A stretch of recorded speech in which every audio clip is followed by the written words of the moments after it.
No, it was 1 year ago this week that we spoke on the telephone, Mr. President. It was very late at night in Washington, very early in the morning here in Kyiv. Russian planes were in the air and tanks were rolling across your border. You told me that you could hear the explosions in the background. I'll never forget that. And the world was about to change. I remember it vividly, because I asked you next, I asked you, what is there, Mr. President? What can I do for you? How can I be of help? And I don't know if you remember what you said to me, but you said, and I quote, gather the leaders of the world, ask them to support Ukraine. Gather the leaders of the world and ask them to support Ukraine. And you said that you didn't know when we'd be able to speak again. That dark night, 1 year ago, the world was literally at the time bracing for the fall of Kyiv. Seems like a lot longer ago than a year, but think back to that year. Perhaps even the end of Ukraine. You know, 1 year later, Kyiv stands, and Ukraine stands. Democracy stands. The Americans stand with you, and the world stands with you. Kyiv has captured a part of my heart, I must say. I've come here 6 times as vice president, once as president, and in 2009 as vice president when I first came here. Then back in 2014, I came 3 times in the aftermath of the Revolution of Dignity. And I again came in 2015 to address the Rada about the work of building a strong democracy. And I came in 2017, just before I left office as vice president. I knew I'd be back, but I wanted to be sure.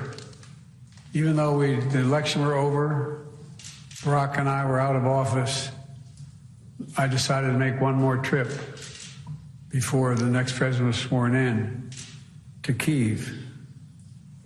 So President Zelensky, you deeply honor me here in Kyiv with you today, to meet with your military, your intelligence folks, your diplomatic teams, community leaders who have stepped up and helped their country in their hour of need. It's astounding who stood up. Everybody. Women, young children, trying to do something, just trying to do something. Pulling people out of apartments and being shelled and literally, I think, is war crimes. It's astounding. And the whole world sees it and looks at it. This is the largest land war in Europe in 3/4 of a century. And you're succeeding against all and every expectation except your own.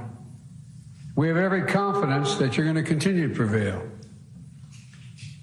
You know, from the moment I first received an intelligence report in the fall, about a year ago, we were focused on determining how do we rally the rest of the world? How do I help you with the promise you asked me to make, to rally the world? Well, how do you succeed? How do you get a world to respond to a prosperous economy, a confident democracy, a secure and independent state? When United Americans of all political backgrounds decided that they would step up. American people know it matters. Unchecked aggression. Together, we've committed nearly 700 tanks and thousands of armored vehicles, 1,000 artillery systems, more than 2 million rounds of artillery ammunition, more than 50 advanced launch rocket systems, anti-ship and air defense systems, all defend Ukraine, and that doesn't count the other $500 million we're announcing with you today and tomorrow. That's going to be coming your way. And that's just the United States in this piece. And just today, that announcement includes artillery ammunition for HIMARS and howitzers, more javelins, anti-armor systems, air surveillance radars to help protect Ukrainian people from aerial bombardments. Later this week, we will announce additional sanctions against elites and companies that are trying to evade sanctions and backfill Russia's war machine. And thanks to bipartisan support in Congress, this week we're delivering billions in direct budgetary support,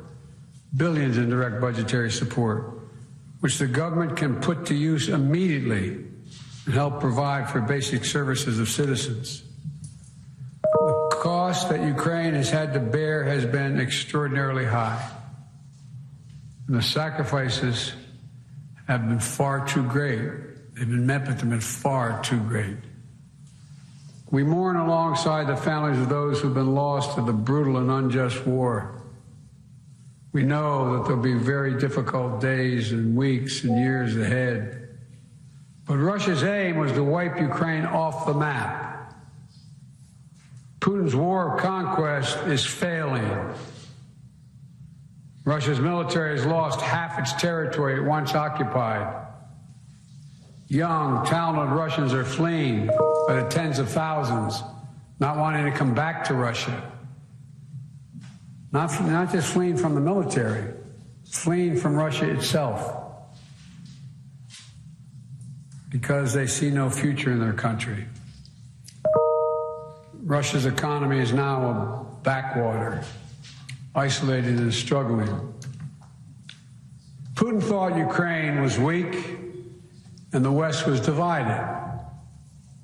As you know, Mr. President, I said to you in the beginning, he's counting on us not sticking together. He was counting on the inability to keep NATO united. He was counting on us not to be able to bring in others on the side of Ukraine. He thought he could outlast us. I don't think he's thinking that right now. God knows what he's thinking, but I don't think he's thinking that. But he's just been plain wrong. Plain wrong. And 1 year later, the evidence is right here in this room. We stand here together. Mr. President, I'm delighted to be able to repay your visit to our country.